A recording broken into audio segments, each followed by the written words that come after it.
the recording so that this can be recorded for you to check it in the future. Or if you want to let folks know, hey, I attended this webinar and I really enjoyed it, you can actually, there will be a link to share at the end of our webinar. So my name is Eve Brunson, and my students call me Professor Eve. We are going to go ahead and get started. I'm going to go ahead and share my screen for our presentation today, which is called Cracking the Code, Demystifying ASCP Exams. And if you're like me, you want to pass this exam the very first time.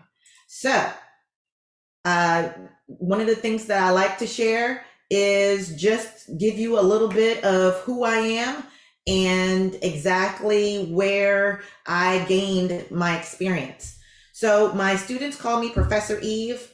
I have been a program director for the Tri-Service Blood Bank Fellowship, which is the SBB program for the military. It includes Army, Navy, and Air Force. I have been the program director for MLS programs as well as MLT programs. I have served as Director of Leadership Development for the Department of Health and Human Services, the Education Program Manager for Food and Drug Administration, and definitely Workforce Development at the Government Printing Office. And also I am always connecting with folks. So if you are in or if you use LinkedIn, go ahead and hit me up on LinkedIn. I would love for us to continue our chat there. So why don't we go ahead and get started and let's talk about this, because before we know it, it will be 1 o'clock. So one of the things that I like to do is just review what we're going to learn today. So you're going to learn how the ASCP exam is constructed. You're going to learn the governing board, which is called the Board of Certification, their responsibility in creating your ASCP exam. You're going to learn what types of questions are involved in the exam. You're going to learn what is how the exam is scored, and you're going to learn how you can actually prepare for this type of exam moving in the future. And this exam, the way it's formatted, is essentially for every ASCP exam. And I could speak to that on the clinical side. I know with cytotechnologists and histotechnologists, there may be a little of variation, but for all of the exams that happen in the clinical lab, essentially they work the same way. So why don't we go ahead and get started? Okay, so how is the ASCP exam constructed?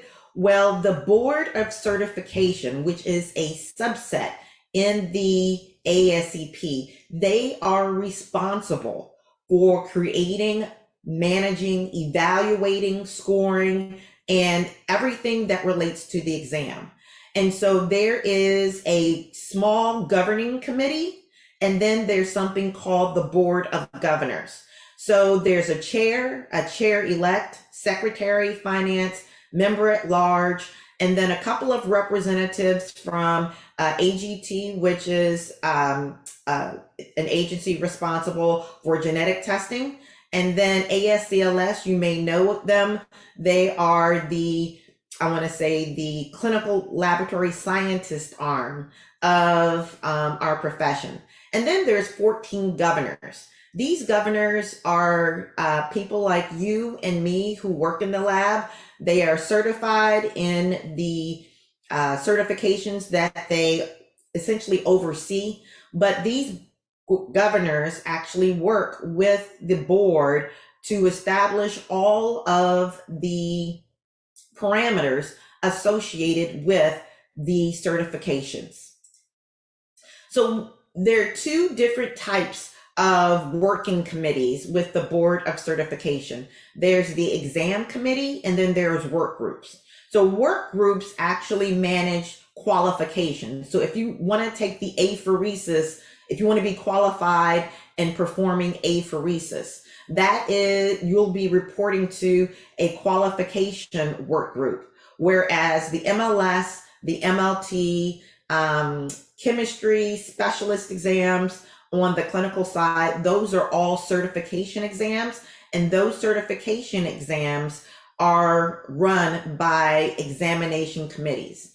And regardless of which committee you are looking at, or if you want to volunteer on, each committee and work group has a chair, and they have about 5 to 8 members. So what are some of the responsibilities of the Board of Governors?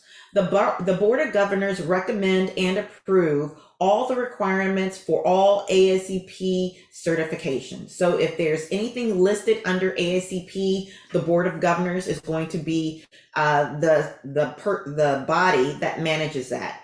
They also define the terms associated with the certification process. They recommend and approve all the routes to certification. So if you're looking at taking, say, a particular route, say Route 2 or Route 3 under the MLS or the MLT, they are responsible for writing that. They also recommend and approve the fee prices for all of the programs and the certifications that are under the umbrella of the BOC, and they serve as a liaison with other academic accrediting educations. So if you have attended, or if you're thinking about attending a NACLS approved program for the MLS or the MLT, or if you're looking at, or the HTL is actually NACLS approved, or if you are looking to attend SBB school or PA school, I believe those schools are run or accredited by KHEP, and then there's a third accrediting body called ABHES, and those bodies actually report to the Board of Certification to provide some sort of guidance as to how the industry is creating exam questions. So that's really important. So let's talk a little bit about the exam itself before we actually get into some of the questions. You want to pay attention to the exam routes under your particular certification. So if you are looking to take the MLS, the Medical Laboratory Science exam, or the MLT exam, you want to take a look at the different routes. And depending upon the exam, they may have anywhere from 4 to 6 routes. And those routes generally are the parameters that you have to be inside in order for you to successfully apply to the exam. So if you are applying to the exam, you want to make sure that you meet all of the requirements for that particular route. Here's the thing that applicants, if you're applying or if you have applied, you need to really pay attention to. You want to make sure on your application that you list your mobile phone, an email that's working, and your physical address. Now, here's the thing. When you list these 3 items, I bolded it in blue because they're very important. You don't want to change your mobile phone, your email, or your physical address once you submit your application into ASCP. The reason why is because these are the 3 pieces of information that they use to confirm your application, but also to track you. And they'll be sending you updates, and they'll be sending you information. And if you change your email or your mobile phone, or if you decide to move before you sit for your exam, they have the ASCP Board of Certification has no way of contacting you.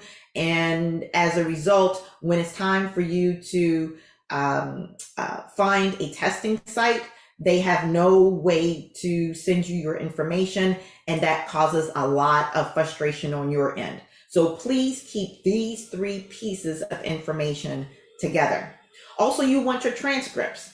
Transcripts need to be certified copies. Now, if you are graduating from an accredited NACLS program or KHEP program, your program director or your educational coordinator will help you with that, because most people graduating straight out of school, you've got college debt, right? And so, or you haven't finished your semester, you haven't graduated yet, so your transcript is kind of incomplete. But being in a program, your program director will actually sign off on your application once the ASCP approves it. And if they know that you're in a program, they will actually defer to your program director and program officials instead of depending on you to certify your transcript. If you are applying to the Board of Certification outside of the United States, then you are applying generally to take an international exam. And because of that, you need to make sure that your transcript is approved in the application process. And that means you need to find an approved transcript vendor. Now, ASCP on their site actually lists the approved transcript vendors. So you need to use one of those approved vendors. ASCP will not take the recommendation from any vendor that is not approved. And then you need to pay your fee. In order for ASCP to look at your application and approve it, you need to enclose your fee. Because of the pandemic, credit card is the easiest way to do that, but certainly they have other venues that you can use. And if you were applying, like I said, internationally, the routes to certification are slightly different. So you want to be in contact with the Board of Certification and your liaison constantly, just to make sure they received all of the documents that they need to approve your application so that you can sit for the exam. Another thing that you need, people need to be mindful for is if they have military training, especially if they've taken a particular course related to either one of their certifications that the Board of Certification offers, then you want to make sure that you have documentation of that military service. I know when I worked with the Department of the Navy, they had a 50-week MLT training program. And they had to actually finish the program and get a document. It's called a DD-55, I believe, or DD-50, that they need to show certifying that they finished the MLT certification, and that certification course was analogous or contributed to their certification requirement. So veterans and those who have been in the military, make sure you have that certification document to actually show ASCP.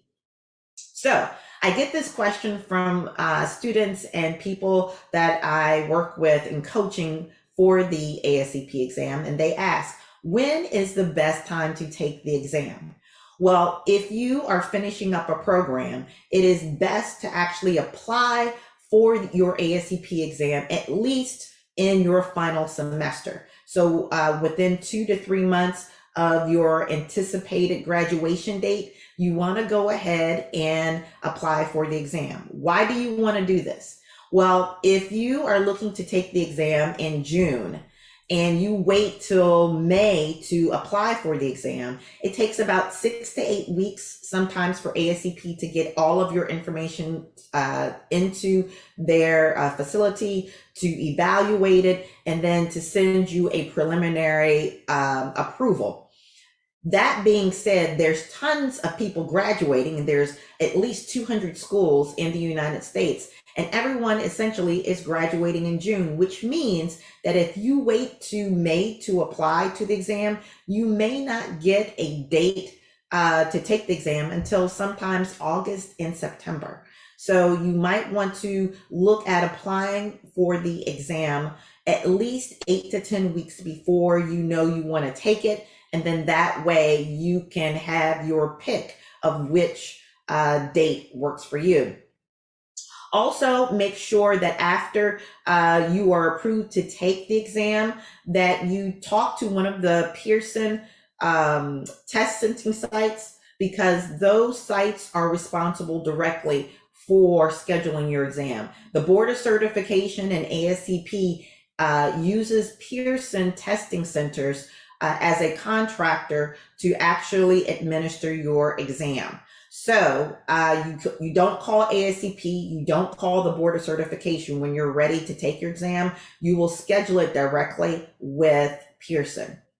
That being said, traveling, you may need to travel to take your exam, especially if you're military and you're going to another place. But please be mindful that when you travel out of state for your exam, you might want to spend there the night before and not rely on the traffic on the way. I know a couple of people who thought that, scheduling an exam maybe an hour or 2 hours away from their home might be convenient, but accidents happen, things happen on interstates, planes get delayed, trains get delayed, and you don't want that additional stress on you trying to get to an exam. Also, it's best to actually confirm the address of the exam site and actually visit the site the night before so that you know how to get there and you can actually navigate parking and make sure there is parking for the exam. Then you want to make sure that you have all of your documents and your correspondence together in one place the night before, and you want to get some sleep also the night before. That's very, very important. The brain needs sleep. So what should you do on exam day? Like I mentioned, you want to travel to the site prior to the exam and arrive early. You want to have a normal routine. You want to do anything particularly stressful. You want to just kind of be even keel. You don't want to start something new the night before your exam because you want to be restful and you want to be in a state of calm. You should eat at least 1 or 2 hours before the exam and make sure you stay hydrated. That way your brain is working the way it needs to. And depending upon what type of learner you are, you might want to take the exam in the morning if you're a person that likes to, and you're more alert in the morning, or you might want to take the exam in the afternoon if you're more calm and you actually wake up later in the day. So you have options. Take the exam when it is preferable for you. And one thing I tell my students and my clients, the night before, go ahead and pack an essential bag. An essential bag is something that you're going to just grab out the door, even if you wake up late and you're like, oh my goodness, I only have an hour to get there. And you grab your keys and this bag. And this bag should include 2 forms of ID. You can bring your passport, driver's license, your school ID, but government issued ID is better. You should bring a sugary, healthy snack. What I mean by that is something natural like pineapple slices, dried apricot, dried fruit is perfect. Why? Because you're about to go into a very stressful event and you want to give your brain enough sugar so that you can critically think, and actually go through the exam at a steady pace. And then you should have the certification that you received as email from the Pearson centers and for ASCP. They will send you both a certification saying that you are approved to take the exam. Bring that document with you. Print it out. Do not rely on your phones. They actually ask you to lock up your phones when you get into the Pearson site. So you want to make sure that that is locked. Also, studying is done. You should not be studying anything else.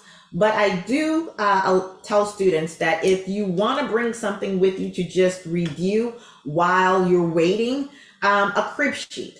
And we're going to actually get into the powerful use of crib sheets during our boot camp in a couple of weeks. Crib sheets are a powerful tool to retain information short term so that you can actually use it in a high stakes exam. And so Qmedics has created crib sheets for you to purchase, but certainly if you want to create your own very powerful tool in you trying to remember information, retain information for the exam. Okay, so all of that is the backdrop to what we're going to be talking about for the rest of our time together. And the rest of our time together, we are going to talk about the actual exam. So the Board of Certification creates, manages, evaluates, scores, and administers all of the exams under ASCP. So for the most part, the generalized format of the exam is that it is a computer-based exam. You usually have 2.5 hours, which correlates to about 150-minute time limit. Within those 150 minutes, you need to answer 100 multiple choice questions, and each question has 4 options. Okay, these multiple choice questions are pulled from banks of questions, and these banks of questions contain hundreds and sometimes thousands of questions. Okay, here's the thing. Because the banks are so huge and have such a breadth of and depth of questions, every test in the Board of Certification is a unique test. You will never get the exact same test, and your classmates, your coworkers, anyone taking the exam during that time, if 100 people take the exam, all 100 people will have a unique experience with that exam. No one will have the exact same exam. And that is number one, as for integrity purposes, making sure that people can't cheat and share answers. But also, when we get into a couple of other slides, it also helps to make sure that the exam covers all of the content that it needs to actually score you in different subtopics. Okay. Now, when you are taking the exam, the first 10 to 15 questions are going to be calibrators. So what are calibrators? Calibrators are questions that actually test your performance or how you react. And so the first 10 or 15 questions are going to be pretty much a hodgepodge. They're not going to follow any certain order. They're going to be easy. They're going to be hard. And those first 10 questions are going to calibrate how the rest of your exam is going to go. Now, these calibrators are graded questions. So you don't want to skip them. You want to do your best on them. Do not flub them. You can't skip over them. So these are important questions. You need to answer them to the best of your ability, just like the rest of the exam. But just to let you know, if they seem a little out of the ordinary and they don't make any sense or rhyme or reason, it's because the exam is trying to calibrate your knowledge and your performance so that it can move forward and figure out the algorithm it's going to use for the rest of your exam. Here is a point. If you remember nothing else from this lecture, the ASCP exams are designed to determine how much you do know, okay? Not how much you don't know, but how much you know. So it is possible for your scope of knowledge to exceed what is in the exam. How do I know that? Is because after you've gotten so many questions in the examination will begin to send you questions that will actually validate additional knowledge-based questions in the bank. For instance, if you are scoring very high on hematology, okay, then if you exhaust the question limits in hematology, then you will actually start validating some of the questions they may want to use next year in the hematology exam. So every year the committee gets together and they take out questions, they remove questions, and they add new questions. And all of the questions that are added must be validated for review. Now, the minimum passing score is 400 for the exam, which means you must achieve a score of 400 points in order for you to pass. 399 doesn't do. So the goal is to get anything above 400 on the exam. And that sounds really hard, but it's actually easy to do. So that is essentially the overview of what you will actually experience when you go through the exam. Let's talk a little bit about the questions.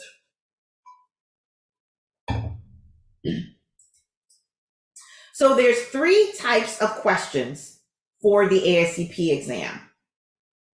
And the 3 types of questions correspond to the Bloom taxonomic level of understanding. And there are 3 distinct categories of Bloom taxonomy. There's level 1, there's level 2, and there's level 3. And if you've ever attended a course or any types of training, all of the objectives for a particular training type are going to fall in one of these 3 categories, okay? And it's very important that you are able to recognize the type of question that you are required to answer. Because once you understand the type of question that you need to answer, then it's very easy for you to be able to dissect the question, understand the information that you need to answer the question, and thereby answer the question quickly, effectively, and correctly. Okay. Now, before we actually get into the questions, one thing also I want to remind you is that as you are going through the exam, you need to answer each question. You will have an opportunity to mark the questions for review, but the exam is based upon your preceding answer. So if you do not answer a question, the exam just stops. So you can't skip a question in the ASCP exam when you're actually taking the exam. You must answer it. That's why you want to use your time wisely, because you only have 1.5 minutes per question. So one of the things you want to do is make sure that as you're going through the exam, you want to click and answer the easy questions as quickly as possible. Why? Because that gives you more time to handle the more difficult questions that we're going to be talking about in a few minutes. So with taxonomic level 1 questions, these are recall questions. These are memory questions. These are the easiest questions to answer. And because these questions are so easy to answer, they also correspond to the lowest possible points. Example of these questions are definitions that you've learned and you've memorized, and it answers the 5 W's: who, what, when, and how much or the amount. So if you had an exam that had 100 questions and all of them were taxonomic level 1 questions, you would have to actually get all of those questions correct in order for you to meet the minimal passing score of 100. That's really hard to do. That's a hard exam because all of this information, even though the questions are easy, you can't miss one question. However, no exam generally is like that. But just to let you know the weight of each question, for every taxonomic level or recall question, it is the lowest possible points. Let's take a look at an example of a level 1 recall question. So which cell is the largest cell in the bone marrow? Okay. Megakaryocyte is the answer. Very easy question. It's just something you don't really need to think about. You memorize this probably with a flashcard, and this is a typical level 1 recall question. Let's move to the next type of question, and this is called taxonomic level 2. And taxonomic level 2 questions deal with interpretation and application.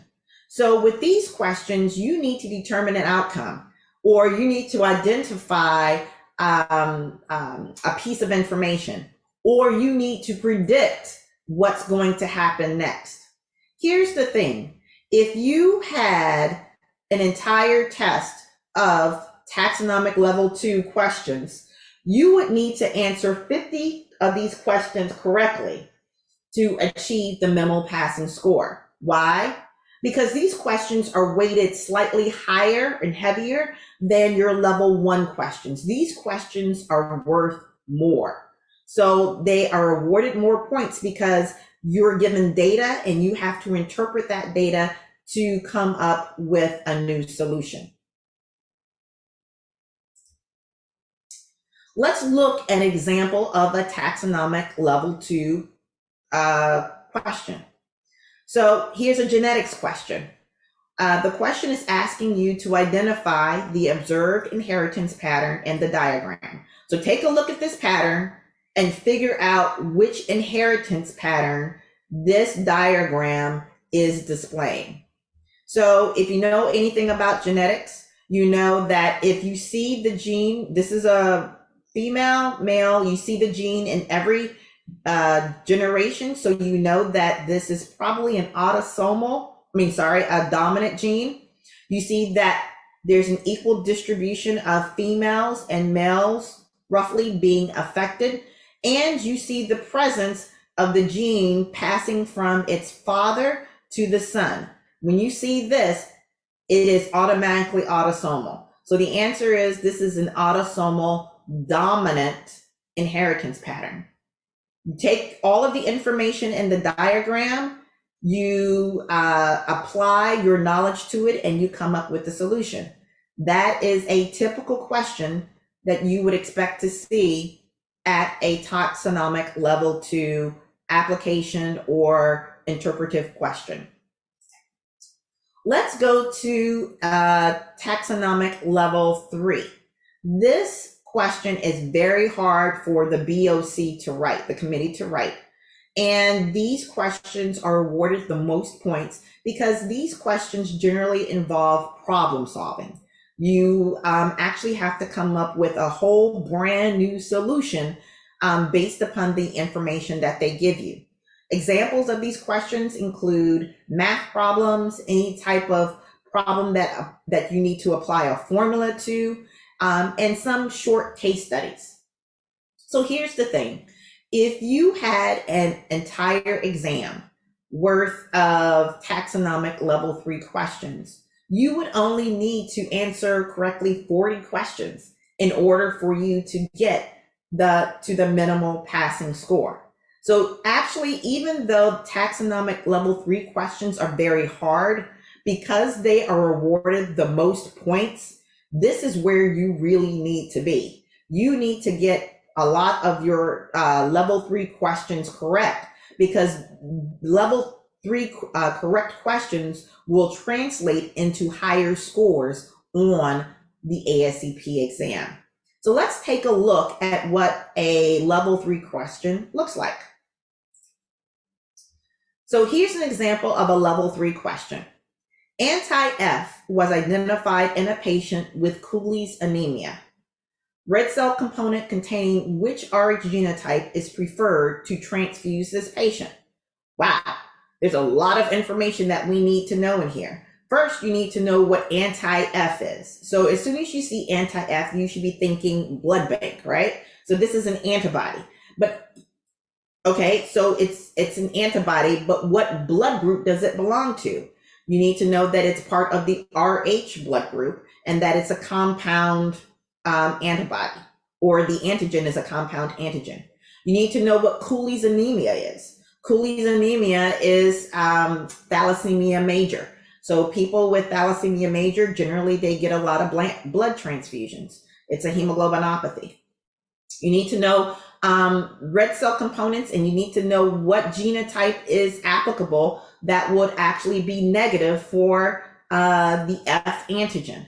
And F antigen is present when there is C and E in a cis position on a chromosome. So the only genotype that lacks a little c and little e on the same side of the chromosome is C, and that's an R1 genotype. That is how you would answer a typical taxonomic level 3 question. And that's why you want to make sure that you have enough time, at least 1.5 minutes, to go through your mind, figure out the information that you need to effectively address the question, and then based upon the information that you've learned, apply it to the question so that you can select the best answer. So I get this question a lot from students. Well, there's 7 topics, there's so much information. How does the ASCP actually evaluate my knowledge using only 100 questions? I would think that with all of the data that's available and that we need to learn, certainly this test should be longer. Well, ASCP uses something that's kind of interesting. And actually, if you have attended a NACLS school, most educators try to help students and other people trying to take the exam with this scenario. ASCP uses something called a stacked question. So what is a stacked question? A stacked question is a question in which there are multiple topics addressed and covered in one question, okay? And with these stacked questions, generally, sometimes, more often than not, there are more than one correct answer in the option, which is one of the reasons why you want to pick the best answer, not the correct answer. You want to pick the best answer for the scenario for that particular question, okay?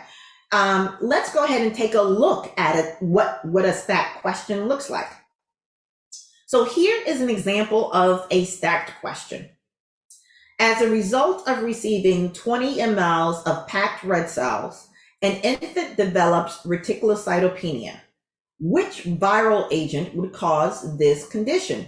And you look at the options, and all of the options are viruses. So what or how many topics are covered in this question? Well, let's look at the breakdown. We have 20 mLs of PRBCs. That corresponds to blood bank. And it's being transfused to an infant, okay? And the infant probably is suffering from either HD, FN, or some type of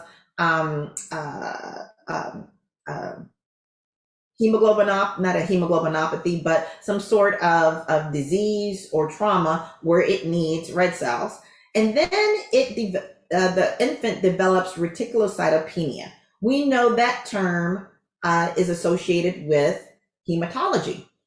And then in the last part of the stem, we're talking about viral agents, and that lends itself to microbiology. So in this short question, this question is applicable to blood bank, hematology, and microbiology at the same time. So if you get this question wrong, you will be marked lower in blood bank, you'll be marked lower in hematology, and you will be marked lower in microbiology. And the answer for this question is parvo B19, because parvo B19 is the viral agent associated with red cells. Okay, so this is an example of a typical stacked question. And I would say 80 to 90% of all ASCP questions in their banks follow this scenario.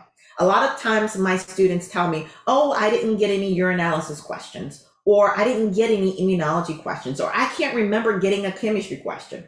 Oh, and I usually respond, no, you got a chemistry question. You received an immunology question, and I can 100% tell you that you got a micro question. You just didn't recognize it because of the way the question was created and derived. So what is the ultimate goal of the board of certification? The ultimate goal of the BOC is during your exam, they need to figure out where your knowledge ends. And after calibrating your performance, your previous answer always determines your next question. What do I mean by that? So if you are moving along in your exam and for whatever reason you get a question wrong, the exam will immediately grade that question, and because you were incorrect, it will actually downgrade or downshift your question from, say, a level 2, if that was a level question, to a level 1. If that was a level 3 question that you got wrong, it may jump to a level 2 or a level 1. And if you got a level 1 question wrong, it will probably stay at a level question for 1 or 2 questions and then switch to another topic.